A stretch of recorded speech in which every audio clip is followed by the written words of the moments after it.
Hello all, big pass லைவ்ல என்ன நடந்துட்டுருக்குன்னு பார்க்கலாம். ஒரு இன்ட்ரெஸ்டிங்கான டாபிக் பேசிகிட்டு இருக்காங்க. யாரெல்லாம் பார்த்தீங்கன்னா பாரு, அரோரா, அதுக்கப்புறம் துஷார் அண்டு கமருதீன். ஸோ இவங்கெல்லாம் உட்காந்து அப்படி என்ன சீரியஸாக இன்ட்ரெஸ்டிங்காக பேசிகிட்டு இருக்கான்னு பார்த்தீங்கன்னா, இந்த பிக் பாஸ் ஹவுஸில் இருக்கிற பசங்களோட மார்க்ஸ் வந்து சொல்கிறாங்க. அவங்களுடைய லுக்ஸும் பர்சனாலிட்டியும் வச்சு ஒவ்வொருத்தவங்களுக்கு எத்தனை மார்க்ஸ்ன்னு சொல்லிட்டு பாருவும் அரோராவும் வந்து பேசிகிட்டே இருக்காங்க. இது கேட்குறதுக்காக கமருதீன் இருக்கார், அதே மாதிரி தலை துஷார், நடுவில் வினோதும் ஜாயின் பண்ணியிருக்காரு. இப்போ அதெல்லாம் வந்து பெரிய விஷயம் இல்லை. இந்த மார்க் போடுறதுலே வந்து தெரியும் யாருக்கு யார் மேலே க்ரஷ் இருக்குதுன்னு சொல்லிட்டு. ஸோ கடந்த ஒரு வாரமாக வந்து ஒரு லவ் ட்ராக் இருக்கா இல்லையா, யார் கூட லவ் ட்ராக்குன்னு சொல்லிட்டு அரோராவை தான் வந்து நிறைய பேர் வந்து நோட் பண்ணிகிட்ருக்காங்க. கிட்டத்தட்ட ஒரு ட்ரையாங்கல் ஸ்டோரி மாதிரி தான் வந்து போயிட்டுருக்கு இந்த அரோரா, துஷார் அண்டு கமருதீன். ஸோ இப்போ அரோராவோட ஸ்டாண்டு வந்து சொல்கிறதுக்கான டைம் ஆகிடுச்சுன்னு நினைக்கிறேன்.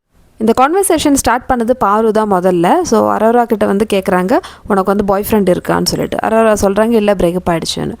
ஸோ இது அப்படியே வந்து டெவலப் ஆகி கடைசியில் பாரு சொன்னாங்க, சரி நம்ம வந்து இந்த வீட்டில் இருக்கிற பசங்களை வந்து நம்ம எவ்வளோ மார்க்ஸ் கொடுக்கலாம் அவுட் ஆஃப் 10லன்னு சொல்லிட்டு டிஸ்கஸ் பண்ணுறாங்க.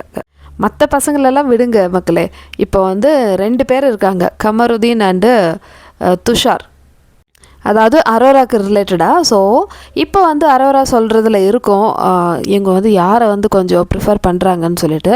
ஸோ அரோரா வந்து துஷாருக்கு கொடுத்த மார்க் என்னென்னா, முதல்ல அரோரா கொடுத்த மார்க்கு துஷாருக்கு என்னென்னு பார்த்தீங்கன்னா இன்ஃபினிட்டின்னு சொல்கிறாங்க. அதுக்கப்புறமேட்டு கரெக்டாக மார்க் படி பார்த்தீங்கன்னா 9.5 அப்படின்னு சொல்கிறாங்க. ஆனால் ஃப்ரெண்டாக தான் பார்க்குறேன்னு சொல்லிட்டு ஒரு எக்ஸ்ட்ரா வேர்டு வேறு வந்து சொல்கிறாங்க. இப்போது பாருவுக்கு அந்த வீட்டில் ஒரு க்ரஷ் இருக்குது. பாரு வந்து ஒவ்வொருத்தவங்களுக்கு மார்க் போடும்போதே தெரியும் யார் மேலே க்ரஷ் இருக்குதுன்னு சொல்லிட்டு. ஸோ பாருவோட க்ரஷ் யாருன்னு பார்த்தீங்கன்னா நம்ம கமருதீன். பாரு என்ன சொல்கிறாங்கன்னா, கமருதீனுக்கு ஒரே ஒரு குறை தான், அவனுக்கு அறிவே கிடையாது.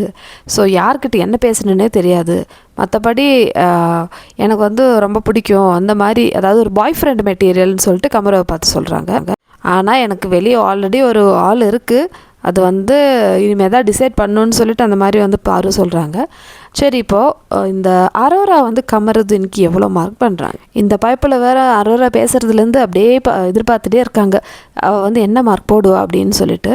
ஸோ கடைசியில் வந்து அரோரா எவ்வளோ சொன்னாங்கன்னா, கமருதீனுக்கு 8 8.5. இதை கேட்டு ரொம்ப டிசப்பாயின்மெண்ட் ஆன கமருதீன், நான் வந்து எக்ஸ்பெக்டே பண்ணலாம், நீ இன்னும் கொஞ்சம் ஜாஸ்தி பண்ணியிருப்ப, இல்லைனா ஜாஸ்தி போட்டிருப்ப அப்படி தான் நினச்சேன்னு சொல்லிட்டு கமருதீன் வந்து ரொம்பவே டிசப்பாயின்மெண்ட் ஆகிட்டாங்க. ஸோ இதுலேயே வந்து நம்ம அரோரா சொல்லிட்டாங்க யார் மேலே க்ரஷ் அதிகம்னு சொல்லிட்டு. ஸோ இனிமேல் வந்து பாக்கி கண்டஸ்டன்ஸே பார்த்துப்பாங்கன்னு நினைக்கிறேன்.